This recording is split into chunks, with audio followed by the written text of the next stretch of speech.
अनुशासन एक चीज़ और होती है जो आप धर्म के साथ लेके चलते हैं। मुझे लगता है जब तक अनुशासन ना हो तब तक धर्म को सँभालना एक बड़ा कठिन काम है। तो अनुशासन आप इसमें समझाइए कि अगर आप धर्म की तरफ बढ़ते हैं या आप अपनी दिनचर्या में भी अगर कोई भी धार्मिक कार्य करते हैं तो आपको कितना अनुशासित होना चाहिए? अनुशासन कितना महत्व रखता है?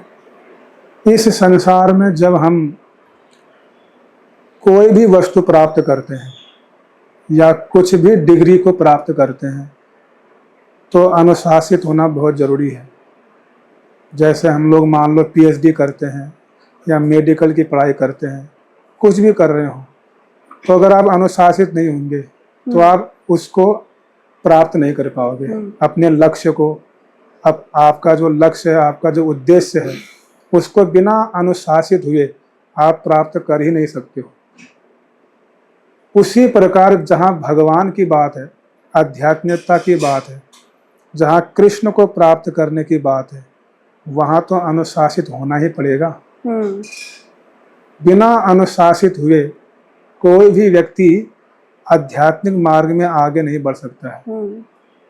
इसलिए तो भगवान ने गीता में कहा है कि जो व्यक्ति कम खाता है या बहुत अधिक नहीं खाता है, यानी बिल्कुल उतना ही ग्रहण करता है जितने शरीर को आवश्यकता है, और 6 घंटे की नींद लेता है, तो नियम में जो रहता है वही व्यक्ति भगवान को प्राप्त कर सकता है। बिना नियम में रहे हम भगवान को प्राप्त कर ही नहीं सकते हैं। इसलिए रूप गोस्वामी कहते हैं, वाचो वेगम मनसा क्रोध वेगम जीवा वेगम उदर उपस्थ वेगम।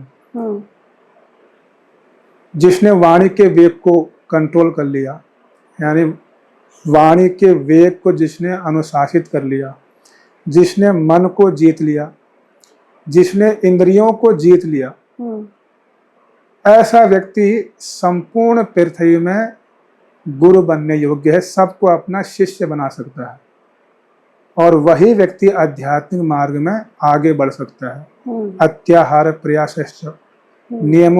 नियमाग्रह, जैसे रूप गोस्वामी कहते हैं कि अधिक भोजन मत करो, बहुत ज़्यादा फालतू की बातें मत करो, उतना ही बोलो जितनी आवश्यकता है, और इस प्रकार नियम में रहकर भगवान का चिंतन करो।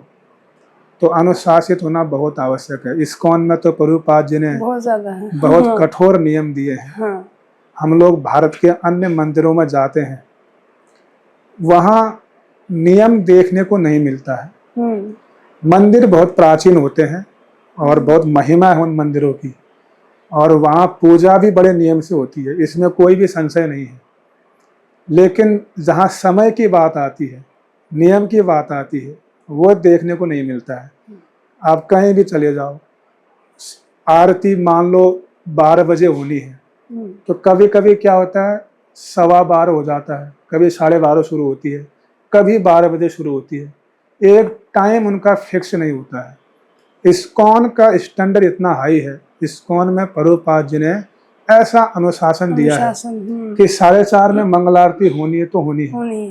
पूरे विश्व के इस्कॉन मंदिर में कहीं भी आप चले जाओ, 4:30 बजे मंगल आरती होगी, 7:15 में दर्शनारती होगी, 7:30 में गुरु पूजा होगी, 8 बजे भागवतम क्लास होगी, 9 बजे प्रसादम होगा।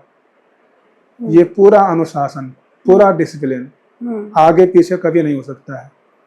और इसीलिए हम लोग इन नियमों को बहुत कड़ाई से फॉलो करते हैं, और इसका हम अनुभव भी कर पाते हैं कि हम आध्यात्मिक मार्ग में कितना आगे बढ़ चुके हैं और आध्यात्मिकता में कितना अनुभव कर चुके हैं, ये हम इसको अनुभव कर पाते हैं। नियम बहुत जरूरी है, बिना नियम के कुछ भी नहीं हो सकता है, कुछ भी नहीं।